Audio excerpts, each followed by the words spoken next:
let's have some breakfast. Ito yung breakfast ko. So, wala nang natira sa ating pansit. Well, meron pa, pero yung nasa Tupperware or sa takeaway box, babaunin ko tomorrow. And meron pa tayong puto dito.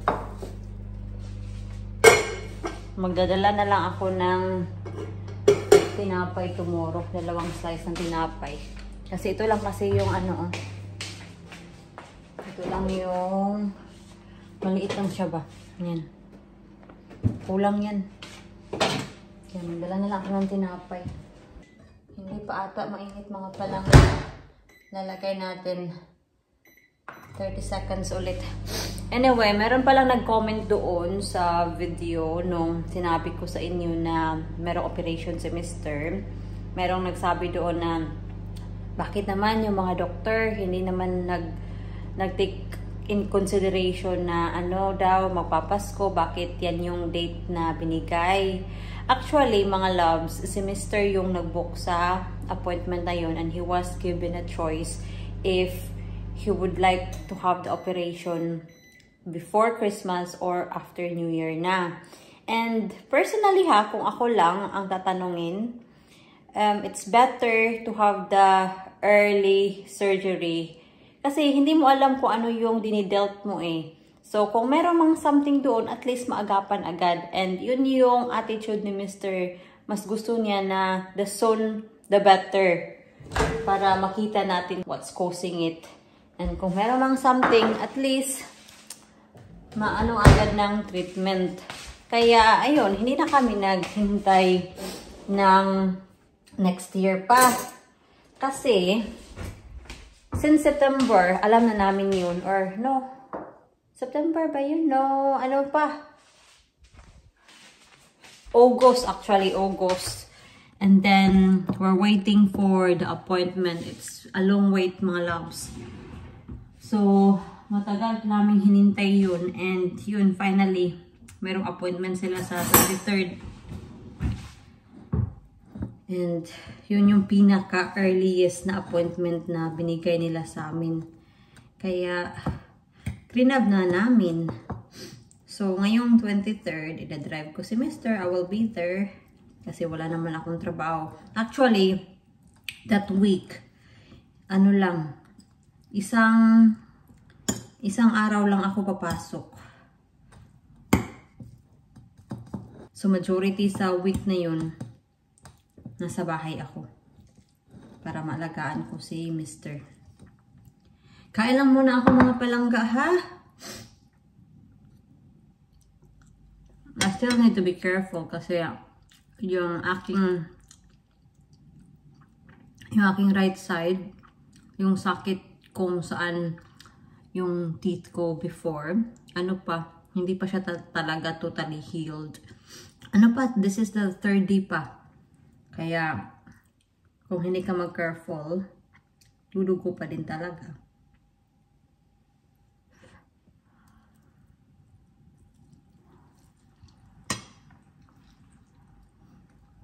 Tingnan niyo yung nakita ko mga palangga. Naghalungkay ako kanina sa aking mga old things kasi gusto kong mag-declutter. And ito yung nakita ko. And this brings so much memory para sa akin. Sobrang importante ito para sa akin. And yeah, it just humbled me kasi dito ako nagsimula. Itong uniform na to is dito ako nagsimula when I was doing my caregiver days. From January 2018 to July 2021 ata yun. Nag-caregiver ako before doing my nursing. And yeah, hindi madali yung journey ko from caregiver to becoming an RN dito sa UK. But I would say it's worth it. And kung gusto mo yung isang bagay, I would say na ano talaga, it doesn't come easy. You need to work for it. You need to believe yourself that you can do it. Although there are times na you might think that you want to give up. You might think na hindi mo kaya. But it will be worth it. Just keep on going kasi once na mag-stop ka mga palangga, ay nako, yung mga marites, yung mga nag-aabang sa'yo na you will fail, don't let them win. Kaya keep going kahit na hindi madali yung journey. Itatry ko nga to kasi medyo tumaba na ako, kaya titingnan ko kung magkakasya pa ba. Tingnan ko lang ha, wait lang. Kasya pa din siya mga palangga. Yan. Kasya pa din. Yan. Sana all. Ganito yung uniform ko. Yung uniform ko sa ano ba? Sa nursing. Ganito sana ganda yung fit. Hindi siya fit na fit. Pero proportion siya sa katawan ko. And someone asked the question. Nung ano pa to? Nung graduation ko around that time.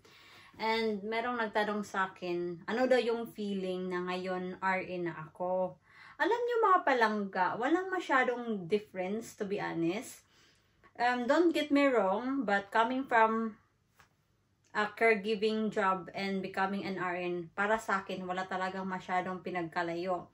So, baka may magalit sa akin, but this is purely my opinion ha. Kasi nung nag-care home ako, we do everything sa aming care home. So iba-iba yung policy sa kada care home ha. So yung care home na pinagtatrabahuan ko noon, private care home siya, residential care home siya. So we do everything like toileting, bathing, napapakain ng pasyente, nagme-med. So tinitrain kami to give out a medication sa mga pasyente. Hindi lahat ng care home tinitrain yung mga staff kasi meron silang mga nurses. Sa amin kasi wala kaming nurse sa amin. So kami yung trained na to give some medication. Yung mga medication na naman na binibigay namin is simple medication. So we're trained to give out medication, nag-care plan, nagra-write ng report. We contact GP kung may kailangan yung pasyente or nag-deteriorate yung pasyente. So, we do everything. So, ngayon na RN na ako, wala masyadong pinagkalayo mga palangga. Kasi yung mga nurses dito sa UK, nag-help din sila sa mga personal needs ng pasyente. They take the patients to take a bath, to the toilet, nagpapahid din sila ng mga poops. Lalo na pag nasa bedside nursing ka, hindi ko nila lahat ng mga nurses, hindi ko nila lahat ha. Kaya sa mga nagsasabi dyan na yung mga caregiver is tagapahid lang ng poops sa pasyente, hindi, wag nyo silang i-lockdown kasi no, mga nurses hindi dito sa UK nagpapahid. But yeah, as I said, hindi lahat. So I would say na walang masyadong difference talaga. You got more responsibility pag nurse ka na. Yan yung isa sa mga parang na-notice talaga. But yeah, it's worth it. Huwag kayong matakot sa responsibilidad. You just need to do your job and follow all the policies sa trabaho. So, nandito tayo sa labas mga loves. Ay, medyo makulimlim. Cloudy siya mga palangga, oy. Yung moon. Is it clear enough? Hindi nga natin makikita masyado yung moon. No. You cannot, well. The moon is not even clear. It's cloudy, darling. You don't see it. Yeah, this is it. It's cloudy, isn't it? Yeah. It's too bad. Gusto ko pa naman makakita ng meteor shower. Let's see later on. The thing is, darling, when we wake in the morning, because you said you could go right through the night, and the most active will be early hours of the morning. I will keep an eye.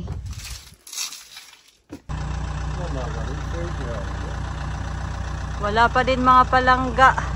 Walang meteor shower. Medyo clear na yung sky. So, bye-bye. See you later, sweetheart. So, nagising ako. Take care. Bye-bye. So, nagising ako 1 o'clock in the morning para mag-toilet. So, dumungaw ako sa window. At wala talaga ako nakitang meteor shower kasi it's cloudy. And ngayon, it's another day. Meron akong trabaho. So,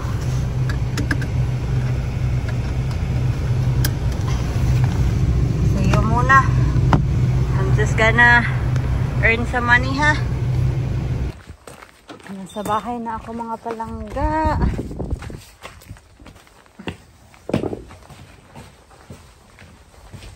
Hello, mister.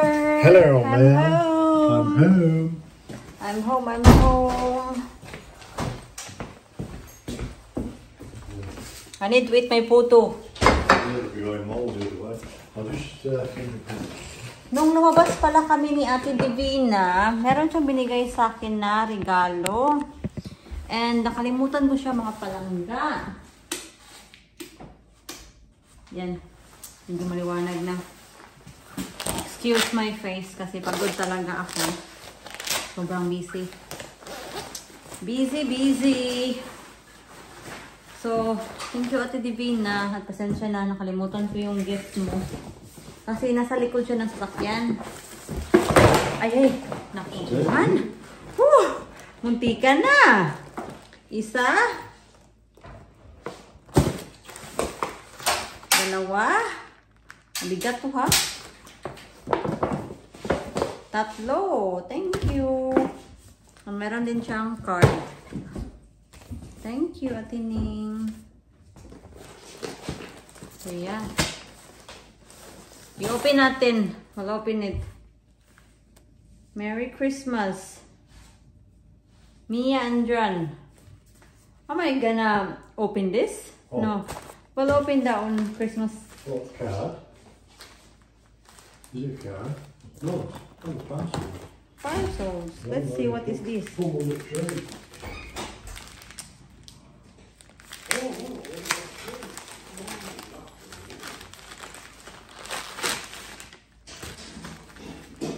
I think this is a photo frame. You know, I nearly dropped it. And yeah, it's a photo frame, hon. You've not opened it. No, this is for my graduation, you know? For the graduation. Yeah, it's a photo frame siya, mga palangga. Buti na lang, hindi siya nalaglag kasi muntikan na talaga siyang malaglag. This one is for Christmas. What's photo frame? This one, I don't know what this is. You've got a photo frame. There. What's that from? That's for your graduation thing. Is that for from Davina? Yeah, this is good. What's for that? picture. That's for Christmas. And I think this is for Christmas as I well. think that's breakable in there. Yeah, put that on the table. Hindi ko muna i-open yung dalawa, mga palangga. Oh, is that washing liquid now, isn't it? Oh yeah, sweetheart. Can you please? What's the name? And meron din tayong card kay Ate Divina. Thank you, Ate Ning. What's in the washing machine, darling? Ha?